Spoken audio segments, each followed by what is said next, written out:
Hello दोस्तों, आप देख रहे हो मेरा यूट्यूब चैनल। मैं आपको देख रहा हूँ, डायरेक्ट लाइव दिखा रहा हूँ। तो ऐसे जैसे जल्दी आ सके हो, बने रहिए हमारे यूट्यूब चैनल से।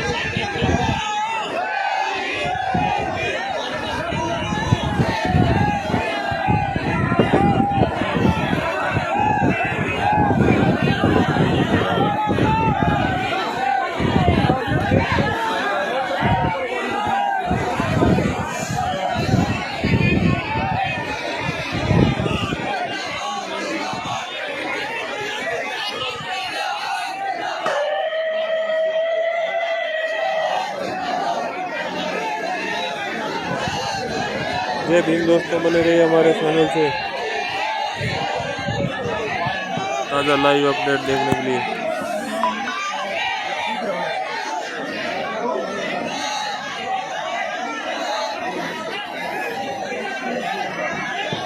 Hello hello hello hello hello hello, क्या मेरी आवाज आपको आ रही है? क्या मैं उम्मीद करूं कि गर्मी तुम लोग सह। दोस्तों सीधा अपडेट भरपूर से दिखा रहे हैं हम।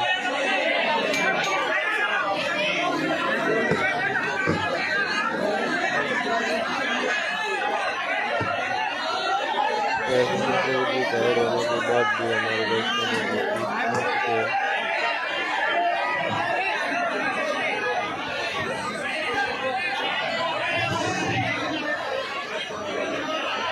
मैं अपनी बात को शुरू करूं। अगर आप बीच में खड़े नहीं होंगे तब मैं शुरू कर सकता हूं। बार बार बीच में टोकने खाने में अभी ये माइक खराब हो गया है। आपके और मेरे और भरतपुर के बीच में कई समस्या आई है। एक बार मैं पहले भरतपुर आने का प्रयास कर रहा था, तब सूबे के मुख्यमंत्री मेरे और आपके बीच में आ गए। उनको उस प्रोग्राम में आना था और मैं उनके साथ आना नहीं चाहता था, क्योंकि उनकी सरकार में बहुत अच्छे काम नहीं हो रहे, तो मैं फिर उस दिन नहीं आया। आज मैं आना चाह रहा था, प्रोग्राम तय हुआ तो आपसे पहले गोली मेरे पास चली आई। और अब मैं जब अपनी बात रखना चाह रहा था तो ये माइक खराब हो गया। मगर मैं ये समझता हूं कि ये सारी मुसीबतें भी मुझे आपसे अपनी बात रखने से रोक नहीं पाएंगी। आज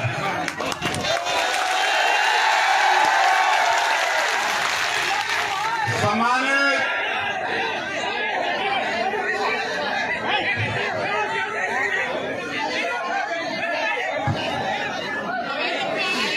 हमारी सबसे बड़ी समस्या यही है कि समस्या हमारे खुद के अंदर है और हम दूसरे आदमी को कहते हैं तू बैठ जा, तू बैठ जा। जिस दिन हम खुद बैठ जाएंगे ना, जिम्मेदार बन जाएंगे, उस दिन सारी समस्या खत्म हो जाएगी। बैठते क्यों नहीं? खा लिया था मैं, क्यों नहीं बैठते हो? ये जो नीले पढ़ के मैं घर तक पत्रकार हो गया, क्यों नहीं बैठते हो?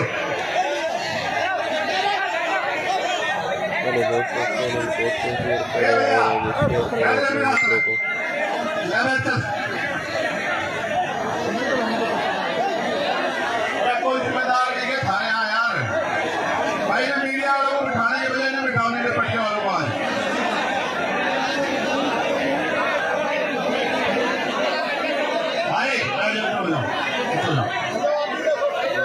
भाई तुम भी मानने को राजी नहीं, तुम्हें भी सभा खराब करके मजा आ रहा है। क्या करोगे इसका? पीछे रोड क्यों? तुम्हें क्या परेशानी पीछे रोड में भाई? भाई तो पूरी सभा खराब हो रही। क्या चार गिरो मैं चालू बनाऊं?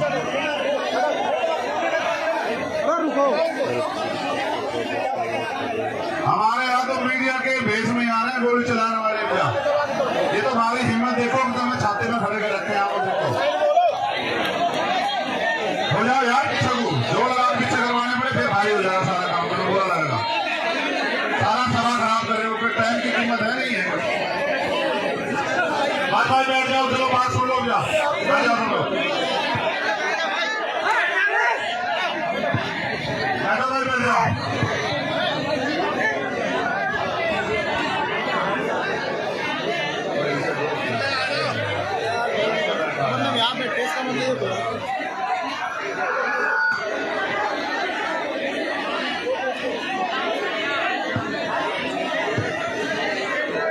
देखो, आज भरतपुर आने के कई कारण हैं।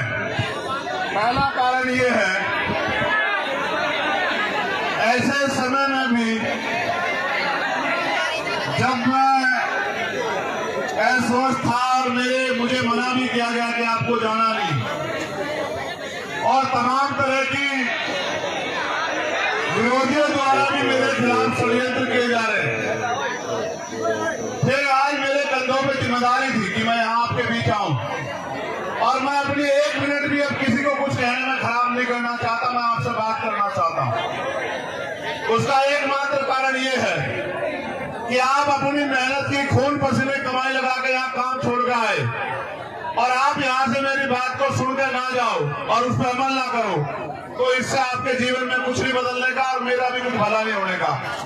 क्योंकि पहली जो सबसे ज्यादा जरूरी बात थी यहाँ आने की, वो ये है कि मैं जब भी राजस्थान आया किसी भी अन्याय के खिलाफ लड़ने के लिए, राजस्थान के साथियों ने पलके बिछा के मेरा स्वागत किया, मुझे हिम्मत दी, मुझे ताकत दी, मेरी रक्षा सुरक्षा की। इसके 2 रुपए लेके चक्कर बना पड़े, नाश ना करे यार, बस यार। दूसरा, मैं ये उन लोगों को बताने के लिए आया हूं जिन्हें लगता है कि मैं गोलियों से डर जाऊंगा। मैं उनको भी बताने के लिए आया हूं कि मैं जिस रास्ते पर निकल के चला हूं, मुझसे पहले भी बहुत सारे महापुरुषों ने तमाम तरह के अन्याय आरोप पर बाबू जगदेव प्रसाद कुशवाहा को तो ऐसी सभा में गोली लगी। हम उनको मानने वाले लोग हैं। भगवान बुद्ध, संत कबीर, गुरु नानक देव, संत गुरु रविदास जी को मानने वाले लोग हैं। राष्ट्रपिता ज्योतिबा फूले, छत्रपति साहू जी महाराज को मानने वाले लोग हैं। हम सब छोटू राम बाबा साहब अम्बेडकर को मानने वाले लोग हैं। हम गोलियों से डरने वाले नहीं हैं, मगर मैं ये भी बता देना चाहता हूं, मैं गोली का जवाब भी दे सकता हूं, इस बात को भी आप लोग जानते हैं। अगर मैं गोली का जवाब शांति से दूंगा हमेशा, मैं आज भी आपसे अपील करूंगा कि आप शांति बना के रखो। उनकी गोली का एक और कारण यह है कि वो डर रहे हैं, वो घबरा रहे हैं, और जब कोई घबराता है तब वो इस स्थिति में आता है कि इस तरह के हमले करता है। आप ये जानते हो कि वो मुझे सीबीआई, ईडी, इनकम टैक्स से नहीं डरा सकते, वो मुझे मुकदमों जेल से नहीं डरा सकते। मैंने भारत की सबसे बड़ी जेल तिहाड़ भी 2-2 बार काटी है। मैंने 16-16 महीने जेल काटी है। मैंने यहाँ राजस्थान की जयपुर की जेल भी काटी है। मुझे वो जेल से नहीं डरा सकते। मैं उन नेताओं जैसा नहीं जिनके मुंह पे टेप लग जाए, इसलिए उन्हें लगा कि वो गोली से मेरा मुंह बंद कर देंगे। मैं आपको वचन देकर कहता हूँ कि कोई गोली मेरा मुंह बंद नहीं कर सकती आपकी लड़ाई लड़ने के, आपकी हमारी आवाज उठाने के लिए। याद रखना। तो ये मेरा संदेश उनको भी है कि मैं आपकी गोलियों से नहीं डरूंगा। अगली बार फिर तैयारी करना। मेरी माँ बहनों का, मेरे भाइयों का प्यार आशीर्वाद मेरे साथ है। जब तक इनका प्यार आशीर्वाद मेरे साथ है, मैं कहीं नहीं जाने वाला। जब तक कुदरत ने मुझे जिंदगी दी है। दूसरी बात, मैं यहाँ इसलिए भी आया कि मैंने आपको वचन दिया कि मैं आऊंगा भरतपुर, और मैं ये बताने के लिए भी आया हूँ कि मेरा दिया हुआ हर एक वचन, उसको अगर मुझे अपनी जान की कीमत चुका के भी निभाना पड़ा, मैं उसको निभाऊंगा। और जो वचन मैं आपको दूंगा उसको मैं पूरा करूंगा। अगर मुझे जान की बाजी में लगानी पड़ी, उसके लिए भी मैं तैयार रहूंगा। ये बताने के लिए मैं यहाँ हूँ। और चौथी और आखिरी बात, जो सबसे महत्वपूर्ण है, हमारे नेताओं को भी सुननी चाहिए कि जब आप संघर्ष के पथ पे हो, कर्तव्य के पथ पे हो, अगर कोई बहुत ही ज्यादा मुसीबत आ जाए तो आप लक्ष्य से भटक जाओ, आप समय से ना पहुंचो, वरना आप समय से पहुंचो और मिशन के रास्ते में कोई कठिनाई आ जाए, जब तक आपके महापुरुषों का सपना पूरा ना हो तब तक रुको ना, अड़िग रहो। जैसे मैं आज अड़िग खड़ा हूं, ऐसे आप भी अड़िग रहो, क्योंकि ये परिवर्तन का आंदोलन है, एक दिन में पूरा नहीं होगा। दोस्तों ऐसे हजारों लोग की कुर्बानियां होगी। गुलामी की बेड़ी एक दिन में नहीं कटती है। मैं ये बताने के लिए भरतपुर में हूँ, इस एकता के बीच में, कि अगर गुलामी की बेड़ियां काटनी है तो कुर्बानी देने के लिए तैयार रहो, क्योंकि जिस कौम में कुर्बानी के बकरे तैयार नहीं होते वो कौम कभी आजादी प्राप्त नहीं करती है। इतिहास गवाह है। अगर हमारे खून से क्रांति आए तो मैं यहाँ खुले में इसलिए बैठा हूं कि मैं अपने खून का के कतरा चुकाने के लिए तैयार हूं। अगर मेरा समाज, ये बहुजन समाज एकजुट हो जाए, अपनी एकता बनाए, अपने अधिकारों की लड़ाई को मजबूत करे, तो मैं अपने खून का के कतरा जो है इस आंदोलन में निछावर कर दूंगा। इसलिए मैं यहाँ भरतपुर में हूँ आज। देखो, आज मैं बहुत बड़ा कोई भाषण नहीं करूंगा। ये सच है, मेरी भी इच्छा है कि मैं जिंदा रहूं। जिंदा रहने की इच्छा इसलिए नहीं है कि मुझे बहुत बड़ी कुर्सी में बैठना है, आपकी दी हुई प्लास्टिक की कुर्सी, और अगर आप जमीन पर बिठाते वो भी मेरे लिए महलों की कुर्सी, हीरो के ताज से बढ़ के है। लेकिन सवाल ये है, आज तो मैं महसूस कर रहा हूं बात मेरी जान की नहीं है। मैं चला जाता, मेरी माँ एक दिन रोती, मेरे भाई और एक दिन रोते, मेरे बालक को तो ये भी नहीं पता कि उसका पिता गया कहाँ है। वो तो कभी जब वो समझदार होता उसको पता लगता कि उसका बाप कहीं गया था और रास्ते में इस तरह मारा गया। लेकिन सच ये है कि जो लोग इस आंदोलन में मुझसे उम्मीद करके, भरोसा करके जुड़े हैं, मुझे अपने से ज्यादा उनकी परवाह, उनका हौसला ना टूट जाए, इसलिए मैं भरतपुर आया कि उनको ये ना लग जाए कि भाई गोली भी लग सकती है। गोलियां तो लगेगी भाई। जिन्होंने अधिकार छीन रखे, जो कुर्सी में बने बैठे हैं, अगर आप उनसे अधिकार लेने का काम करोगे, सत्ता छीनने का काम करोगे, तो गोली भी चलेगी, मुकदमे भी होंगे, जेल भी जाना पड़ेगा, और भी मुसीबत आएगी, इनका सामना भी करना पड़ेगा। और आज मुझे बड़ी खुशी है कि आज मेरे पे ऐसे बहुत सारे कंधे हैं कि अगर चंद्रशेखर चला भी गया तो ये आंदोलन रुकने वाला नहीं है। इतना भी मुझे भरोसा है पूरा। मुझे देखो, आप लोग खतरे से वाकिफ हो, मैं आपको घटना भी बता देता हूं, फिर मैं आपसे काम की बात करूंगा। जब मेरा टेक्निकल मुआयना होने चला गया, मेरे कपड़े, जब मेरे कपड़े आएंगे तो आप देखना बनियान में और शरीर में कितनी जगह होती है। बोलने वाला तो कोई कुछ भी बोलता रहे, मैं सस्ती लोकप्रियता की राजनीति करता नहीं हूं, आप जानते हो इस बात को। जब मेरे कपड़े आएंगे आप देखना, या पुलिस का बयान आएगा आप सुन लेना, वहां की पुलिस भी हमारी नहीं, वहां की सरकार भी हमारी नहीं। मैं अपने साथियों को भी बता दूं कि जितनी जगह बनियान में और शरीर में होती है उसमें को 3 छेद है, 3 गोली गई है वहां को, मगर एक लगी, वो भी इसलिए लगी क्योंकि उनकी इच्छा भी मजबूत थी, लेकिन वो बची इसलिए क्योंकि आपका प्यार ज्यादा ताकतवर था। पहली गोली जब शीशे पे लगी, वो शीशा मजबूत था, वो क्योंकि राउंड कम मिले, वो आसानी से आके ऐसा लगा जैसे पत्थर लग गया सिर में। मैंने अपने साथियों से कहा कि भाई शायद किसी ने पटाखा छुपाया, किसका टायर पड़ गया। मैंने कहा पत्थर आके लगी दिखे। लेकिन जब दूसरी गोली लगी तब मुझे एहसास हुआ, तब मैंने मनीष से कहा भाई, मैंने कहा घिर गए हैं, गोली चल रही है। मैंने कहा गोली चल रही है, गोली लगी है। फिर मैंने अधिकारियों को बताया। ये बात मैंने आपको इसलिए बताई, मुझे एक बात का पता, आदमी गोली से नहीं मरता, आदमी मरता है डर से। और डर, जिस दिन मैं इस काम में आया था, मैं डर को घर छोड़ आया था।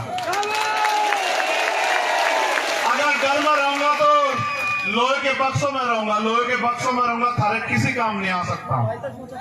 अगर थारे बीच रहूंगा तो थारे भी काम आऊंगा, मुझे लगता है कुछ करके भी दिखा पाऊंगा।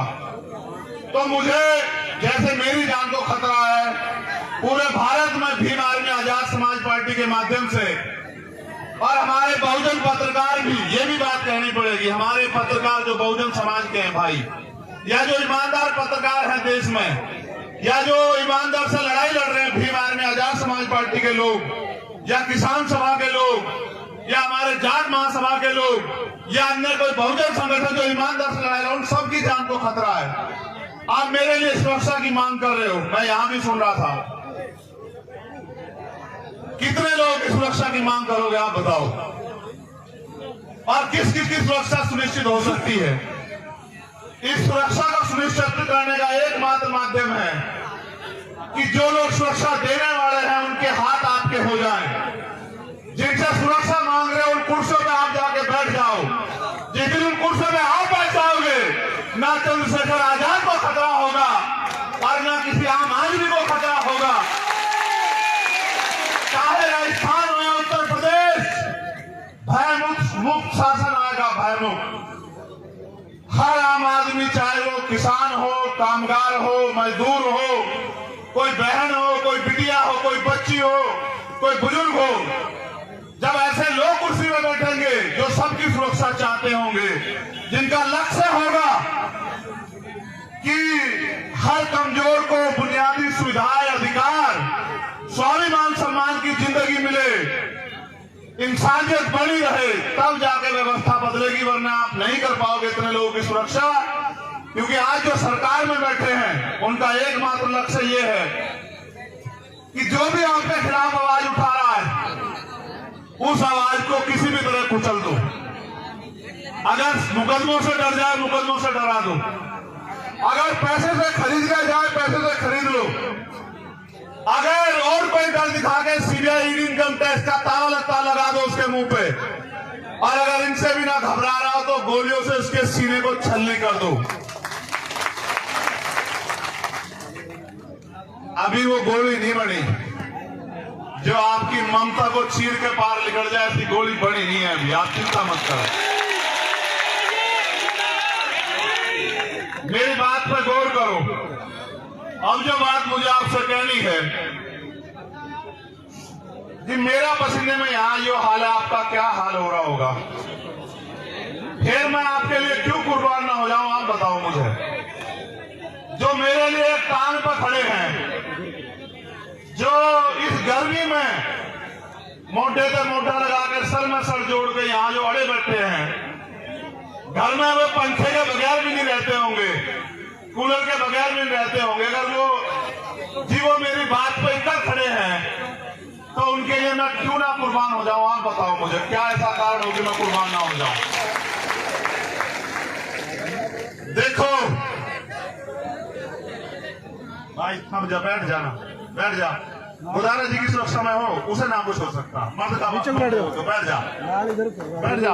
नाल ना करे और कोई नहीं, इनकी सुरक्षा ज्यादा है। देखो मेरी बात पे गौर करो। 26 जनवरी 1950 को भारत में लोकतंत्र आया था। लोकतंत्र यानी कि बहुमत का शासन, जिनका वोट होगा उनका राज होगा। पहले राजतंत्र था, अच्छे राजा भी हुए, बुरे भी हुए, तानाशाह भी हुए, सबका अपना अपना हश्र भी हुआ। यहाँ का तो इतिहास गवाह है। यहाँ तो किसान कामगारों ने मिलकर जो है राजशाही भी चलाई। अगर हमारी वफादारी थी, जो खजांची हमारा था, ये हमारी वफादारी थी कि खजांची हमारा था, ये हमारी वफादारी थी, हम पे भरोसा था। और सेनापति गुर्जर समाज का तो ये भी हमारी वफादारी थी कि हमारे सेना पे भी भरोसा था, राज भी हमारा था, क्योंकि राज करने वाले भी हमारे लोग थे। हम लोग मिलजुल के राज कर रहे थे। यहाँ मैंने ये यहाँ की बात बताई, लेकिन मैं आपको लोकतंत्र की बात बताता हूँ कि जिनका वोट होगा उनका राज होगा। आज आपको चाहे रोजगार चाहिए हो या न्याय चाहिए हो या कोई हक अधिकार चाहिए हो, हर चीज के लिए सरकार पे आप लोग निर्भर हो। लेकिन सरकार बनाने की शक्ति आपके अंदर है। जैसा मैंने कहा, जिनका वोट होगा उनका राज होगा। आप बस इस बात को नहीं समझ पाए कि वोट आपके पास है, राज दूसरों का है। अगर जिनका वोट है वो अपनी वोट को संगठित करके और एक एक वोट को अपने पक्ष में दे दें तो राज यहाँ आपका आ जाएगा। और जिनका राज आ जाएगा, आप ये बताओ, अगर राजस्थान में आपका राज होगा तो क्या राजस्थान में मुझे कोई खतरा हो सकता है क्या? बात मेरे खतरे की नहीं है, मैं आपका ध्यान आकर्षित करूंगा। बात उस खतरे की है जो अन्याय लंबे समय से राजस्थान में हो रहा है। चाहे मुंह से रखने पर हत्या हो, चाहे पानी पीने पर, मटकी छूने पर हत्या हो, चाहे घोड़ी पर बैठने पर अपमान किया जाए, चाहे और तमाम तरह की जातीय, धार्मिक और तानाशाही सामंतवादी सोच के कारण हमारे लोगों के साथ अन्याय हो, दलित, पिछड़े, अल्पसंख्यक समाज के साथ, ये सारा अन्याय तब रुकेगा। देखो, मैं अपनी पीठ का घाव, ये मेरा जरा सा घाव 1 इंच का, इस घाव के जख्म को मैं भर सह लूंगा। ये मेरी पीठ पे है, ये मुझे कम दिखाई देगा, लेकिन जब रोज मैं अन्याय सुनता हूँ, अपनी बहन बेटियों के साथ होते अन्याय को देखता हूँ, अखबार में पढ़ता हूँ, टीवी में देखता हूँ, वो जो घाव मेरे सीने पे होता है, मैं उस घाव से परेशान हूं। इस दर्द को तो कुछ नहीं है, इस दर्द को तो मैं सह लूंगा, इस दर्द को सह सकता हूं, तभी तो आपके बीच में हूं। लेकिन जो घाव मेरे सीने पे रोज, चाहे वो राजस्थान से लगे, चाहे वो उत्तर प्रदेश से लगे, मध्य प्रदेश से लगे, उड़ीसा से, बिहार से, दिल्ली से, मध्य प्रदेश से, उत्तराखंड से, हरियाणा से, पंजाब से, जो अन्याय हो रहा है देश की सरकारों में, वो जो घाव मेरे सीने पे लगते हैं, मैं ये सोचता हूं कैसे रोकूं इस अन्याय को। मेरी बहन ओम प्रकाश नगर की से बड़ी वाली, छोटे वाली गुड़िया यहाँ बैठी है। जब मैं आया था, मेरे गले लग के उसकी आंखों में भावुकता थी। मुझे उस दर्द की ज्यादा परवाह कि वो दर्द कैसे कम होगा। वो दर्द एक तरीका ही है कम करने का, और जो आप मान रहे हो सुरक्षा सुरक्षा सुरक्षा, मत बोलो सुरक्षा। इन नालायक सरकारों से कोई सुरक्षा मत मांगो, आप सुरक्षा तंत्र खुद बनो। सुरक्षा मांगने वाले नहीं, सुरक्षा देने वाले बनो। मेरे लोगों, अपनी ताकत को समझो। मैं इसको क्या जवाब दूं? आप बताओ, मैं इसको क्या जवाब दूं? मैं कार्तिक भील की पत्नी को क्या जवाब दूं? मैंने आपसे पिछली बार भी पूछा था। मैं जितेंद्र मेघवाल के परिवार को क्या जवाब दूं? मैं राजस्थान में आके क्या बड़ी बड़ी बातें करूं, जब मैं न्याय नहीं दिला पा रहा हूं। आपने सामाजिक न्याय सम्मेलन रखा, हमारे किसान नेता पुष्पेंद्र चौधरी मुझसे पहले बोले होंगे, हम न्याय नहीं ले पा रहे राजस्थान में, तो सामाजिक न्याय कहां से मिलेगा? सामाजिक न्याय का मतलब समझते हो? सामाजिक न्याय का मतलब होता है हिस्सेदारी, धन धरती राजपाट में आपकी हिस्सेदारी, चाहे वो साधन हो, संसाधन हो, राज सत्ता हो, नौकरी हो, जमीन हो, हर काम में आपकी हिस्सेदारी। आपको लगता है हिस्सेदारी मांगने से मिल जाएगी? आपको लगता है हिस्सेदारी अपील करने से मिल जाएगी? आपको लगता है हिस्सेदारी किसी के पैर छूने से मिल जाएगी? एक तरीका है लोकतंत्र में हिस्सेदारी लेने का, वो ये तरीका है जो बाबा साहब अम्बेडकर ने अपने 4 बच्चों की कुर्बानी से आपको दिया। वोट का ताकत, वोट की शक्ति, वोट की शक्ति के बिना कोई तरीका नहीं सामाजिक न्याय मिल जाए। अगर ये सरकारें सामाजिक न्याय देना चाहती तो आप सोचो कि चुनाव होते हैं, सरकारें बनती है, सामाजिक न्याय क्यों नहीं मिलता? बताओ, किसान को उसकी फसल का दाम मिल रहा है क्या? सरकार आती है, किसान कागज लेके दफ्तरों में खड़ा रहता है। नौजवान को रोजगार मिल रहा है क्या? सीएचए की भर्ती वालों जिनके चक्कर में बच्चों के मैं जेल गया, उनको लाठियां मारी सरकार ने। अगर नौजवान रोजगार के लिए आता है, सरकार पे जवाब नहीं है। महंगाई बेरोजगारी पे बात करोगे, जवाब नहीं है। गरीबों की ताकतवर लोग जमीन छीन रहे, जवाब नहीं है। मैं भी गया वहां नवलगढ़, किसानों की जमीन पूंजीपतियों को दे दी, उसमें हिस्सा मजदूरों का भी था, क्योंकि किसान की जमीन पे किसान मालिक नहीं होता अकेला। किसान को तो मुआवजे की भी बात होती है, लेकिन उस किसान की खेती से जिनके घर चलते हैं, जिस किसानी से लोगों के रोजगार चलते हैं, उनकी हिस्सेदारी भी होती है। उनका भी सब कुछ चला गया। आजाद भारत में कुछ बंटवारा नहीं हुआ। ना जिन पे जमीन थी उनको जमीन मिली, ना जो जिन पे उद्योग थे उनको उद्योग मिले, ना जिन पे रोजगार था उनको रोजगार मिले। अगर मिला तो ये मिला कि जब भी हक की आवाज उठाई तो लाठियां मिली, गोलियां मिली, जेल मिली, मुकदमे मिले, अन्याय हुआ, अत्याचार हुआ, अपमान हुआ। और अगर किसी ने आवाज खोली तो उसका स्वागत गोलियों से हुआ। मैं ये बताना चाहता हूं जालिमों को, ना आपकी गोलियों से मेरी आवाज कमजोर पड़ी ना पड़ेगी। मैं कल भी हिस्सेदारी अधिकारों के लिए लड़ रहा था और आज भी लड़ रहा हूं, कल भी लड़ता रहूंगा। और जब तक मेरे जिस्म में लहू का आखिरी कतरा रहेगा, जब तक मेरे अंदर आखिरी सांस रहेगी, मैं आपके अधिकारों के लिए, आपको अपने पैरों पे खड़ा करने के लिए, आपको ताकतवर बनाने के लिए लड़ता रहूंगा। ये वचन देने के लिए मैं आज भरतपुर आया।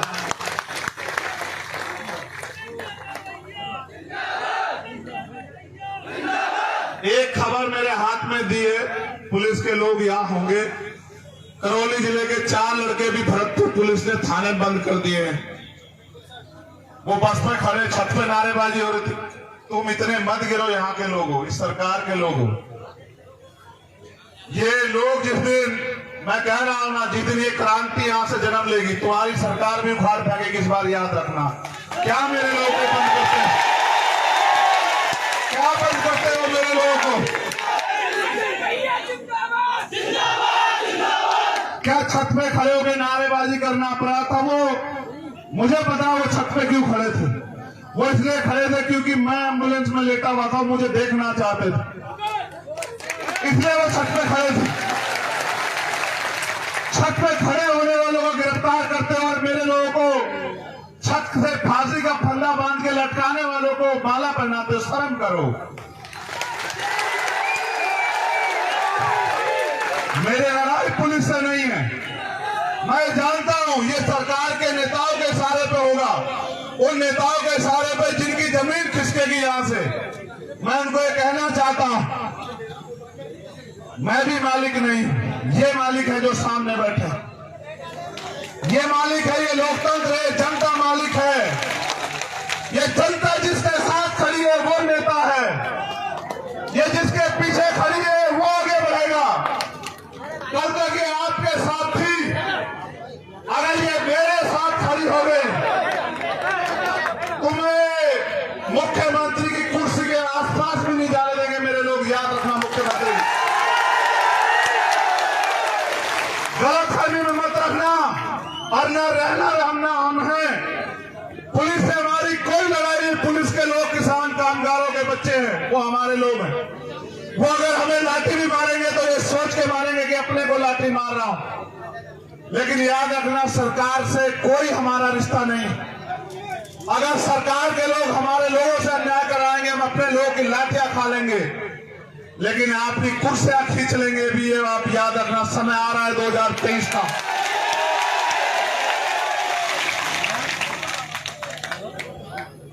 यहां एक जो प्रोजेक्ट है, ईस्टर्न राजस्थान कैनाल प्रोजेक्ट, जो लंबे समय से यहां रुका हुआ है, और यहां से जो जल संसाधन मंत्री उन्होंने कहा कि पहले मुख्यमंत्री बना दो, तब 6000 करोड़ रुपए का प्रोजेक्ट दूंगा। मैं ये भी बता दूं ना, तो वो 6000 करोड़ रुपए उनके, वो जनता के टैक्स का पैसा है। मैं आपको एक जानकारी दे दूं इस बात के साथ, जो पैसा सरकार खर्च करती है, चाहे केंद्र की करे स्टेट की, वो पैसा जनता के टैक्स का पैसा होता है, सरकार का नहीं होता। सरकार के लोग अपने घर से पैसा नहीं लाते। तो जो केंद्रीय जल संसाधन मंत्री होके फिर भी पद मांग रहा है, उससे ज्यादा उम्मीद मत करो आप लोग। इसलिए ये प्रोजेक्ट इसलिए रुका हुआ है क्योंकि वो इसके नाम पे आपसे वोट लेना चाहते हैं। इस बार आपको उनकी बातों में नहीं आना है। उनकी झूठी बातों में गुमराह तो नहीं हो जाओगे? बताओ। नहीं, दोनों हाथ उठा के बताओ। नहीं, उठा के रखो तभी मानूंगा। अच्छा ठीक है। यहाँ ये सबसे बड़ी समस्या है, सुन लो। एक यहाँ बजरी माफिया का बड़ा वो है, जिसकी वजह से आम आदमी को जो बजरी 3-4 हजार रुपए मिलनी चाहिए, वो 20-30 हजार रुपए से ज्यादा मिलती है। और फिर वो जो उनको रोकता है, उसके साथ वो किसी घटना को भी अंजाम देते हैं। सरकार सोई भी है, सरकार को नहीं दिखता है। सब सरकार का संरक्षण है उनको। नकल माफिया का मामला आप देखते हो सरकार में कि सारे पेपर जो है वो भर्तियों से पहले लीक हो जाते हैं। अब मैं आपसे एक बात जानना चाहता हूं,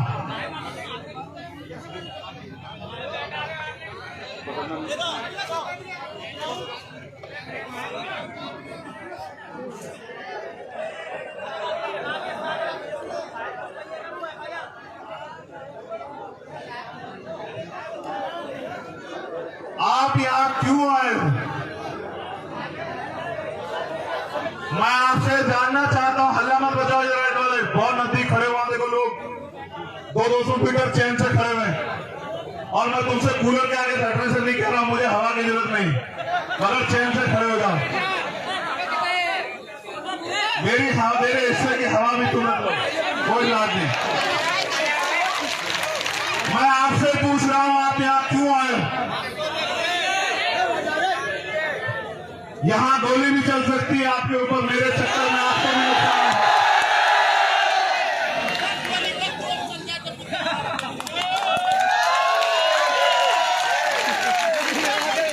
मैं अपनी दक्षिणा माँ से पूछना चाहता हूं, मैंने तो कभी आपके लिए 1 रुपए का काम भी नहीं किया, क्यों आई हो? तुम चुप हो जाओगे तो उनकी सुन लूंगा मैं।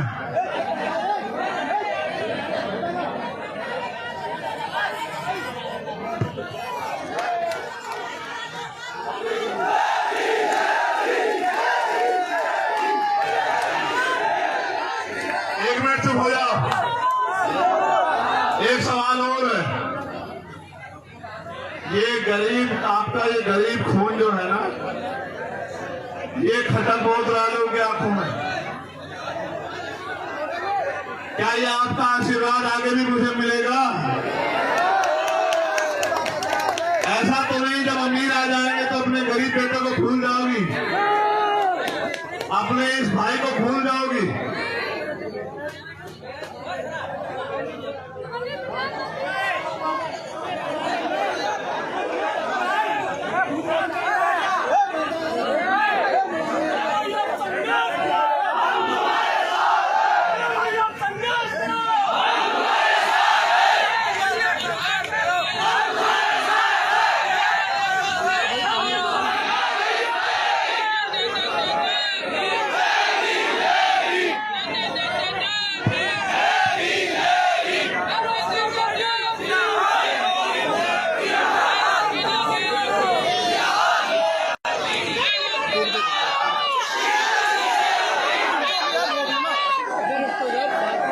बात खत्म करने दो, बात खत्म कर लो उसको।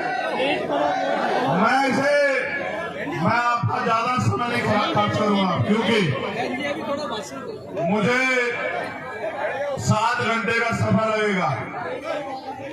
मैं आपसे जाऊंगा तब 1 बजे पहुंचूंगा घर। लेकिन सच ये है, देखो मैं सच में नया हूं राजनीति में, मैं बिल्कुल सच में नया हूं। मैं ये नहीं कहता मैं बहुत बड़ा हूं, बहुत बड़े बड़े नेता। मैं तो छोटा सा आपका आप जैसा हूं, जैसे आप। लेकिन मैं आपको ये वादा कर सकता हूं, क्योंकि आदमी के लिए जान से बढ़ के कुछ नहीं होता। मुझे यहां से एमपी एमएलए का चुनाव नहीं लड़ना है, लेकिन मैं चाहता हूं कि यहां भी अन्याय खत्म हो, यहां भी आप लोग ताकतवर हो। मैं यूपी में नहीं गया सभा करने, इस घटना के बाद में यहां आपके पास आया ये कहने कि यहां आपके पास पहले मौका आएगा अपने लोगों की रक्षा सुरक्षा करने का। यहां आपके पास पहले अवसर है इन गुलामी की बेड़ियों को और उन सामंतशाही ताकतों को सबक सिखाने का कि अब हम जुर्म नहीं सहेंगे, अब हम किसी भी कीमत पे किसी भी अन्याय अत्याचार को बर्दाश्त नहीं करेंगे, चाहे वो चंद्रशेखर आजाद के साथ हो या गांव में रहने वाले आम किसी किसान, कामगार, नौजवान, महिला, मजदूर किसी के भी साथ हो, इस अन्याय को नहीं सहेंगे। ये सबसे बड़ा मौका आपके पास आने वाला है। और मैं ये आपसे आग्रह करूंगा, ये राजधानी है हमारी, मैं इस बात को जानता हूं, ये आगरा से लगी हुई ये राजधानी है हमारी।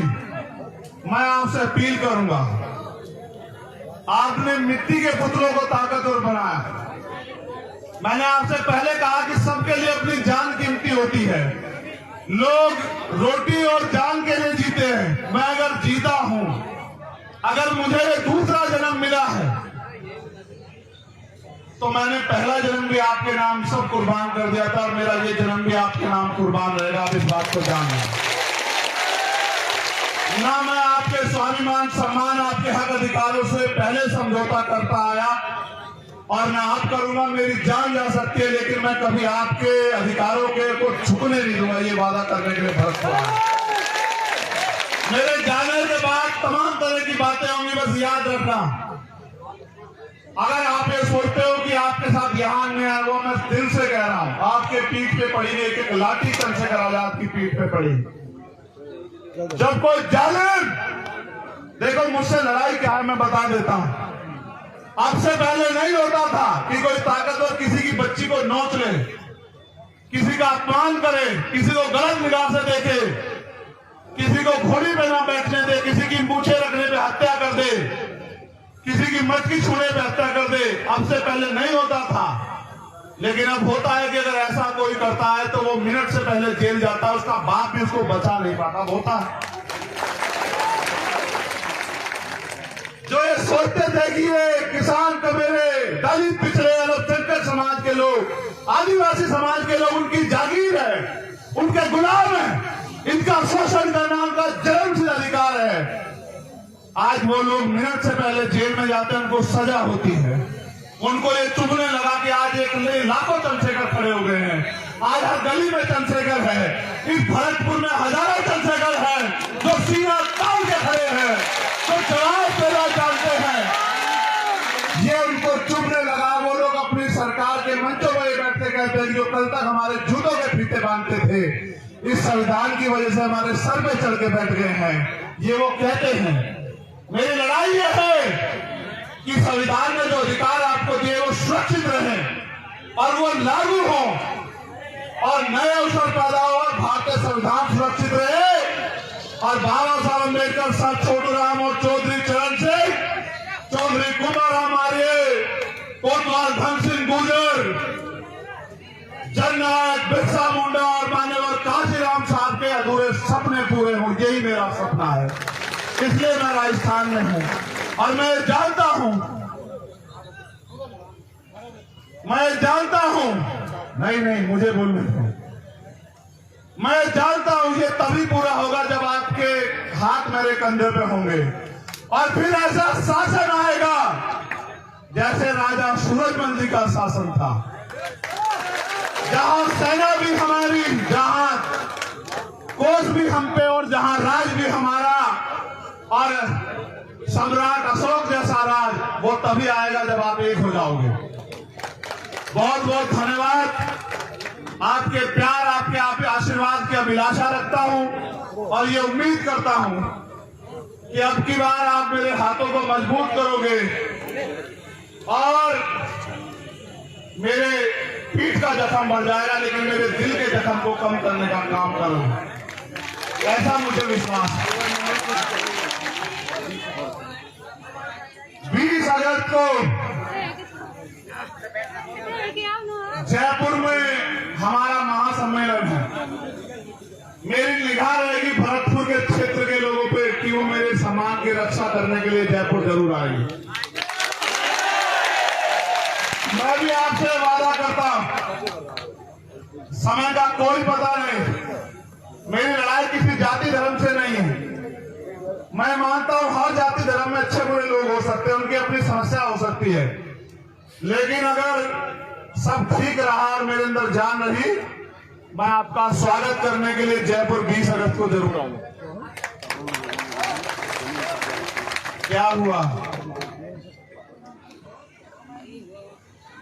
कि हमारे किसी और ने लौट देने और हमारे खेतन अब आना कोई सुन के बताएगा फिर क्या वोट किसी और ने गिने, हमारे खेतन पर मन को वो मन ना दे ना काट के वो मन तुम्हें पैसा नहीं मिला, किसी और ने गिने। भैया चुप हो जाओ। एक माई की समस्या है और मेरा काम यही है कि अगर मेरे होते उनकी समस्या हल हो जाए तो इससे अच्छा कुछ है नहीं। माई आप काम करो, आप हमारे यहाँ के जो लीडर्स लोग हैं, राजन हम कल जाके आए वो दिए माई वो बात दिए तब मैं देते इतने बड़े बात माई मुझे आपने कल इनको बताया होगा, ये लोग गए थे 2 साल से भजे ढोल में आप 2 साल से डोल रहे हैं, मुझे आप मांगे हुए 10 दिन दे दो भाई। की समस्या सोल्व करा के मुझे बता, जब तक सोल्व ना हो तब तक मत बताना, जब सोल्व करा दो। ये माई कह दे कि मैं संतुष्ट हूँ, चाहे तुम्हें कोई कीमत चुकानी पड़े, धरना हो कुछ हो, चाहे लाठियां खानी पड़े। मैं एक आग्रह करूंगा, वो हिंसा के रास्ते में इसलिए ले जाना चाहते क्योंकि हम ताकतवर हो रहे हैं और उनको पता कल हम उनसे कुर्सियां छीन लेंगे। हमें हिंसा के रास्ते पे नहीं जाना मेरे लोगों, ये बात याद रखना आप लोग। मैं हाथ जोड़ के अपील कर रहा हूँ आपसे, ये मेरी बात करके का मान रख लेना। अगर आपने, मैं अपनी ताकत को जानता हूँ, आपने गलत रास्ता इख्तियार किया, सब खराब हो जाएगा। आप वोट की शक्ति पर भरोसा रखना, आप जीत जाओगे। मैं सब बार कहता हूँ, आप जीत जाओगे अगर आपने वोट की शक्ति पर भरोसा रखा। याद रखना मेरी बात। एक और घटना कल सारी माधोपुर में हुई, जहां हमारे डॉक्टर्स लोगों पे गाड़ी चढ़ा दी गई और ये हमारे मुकेश बैरवा जी के भतीजे भी हैं, परिवार के लोग। मैं मानता हूं कि जो लड़ेगा उसको न्याय सहना पड़ेगा, उसके परिवार को भी, लेकिन मैं ये भी मानता हूं कि हम लोग झुकेंगे नहीं किसी भी कीमत पे। बहुत बहुत धन्यवाद, आप सब लोग यहाँ आए, आपने मेरा मान रखा, आपने इतना प्यार दिया। जय भीम, जय भारत, जय जवान, जय किसान, जय मंडल, जय जोहार। आवाज दो, आवाज दो, आवाज दो।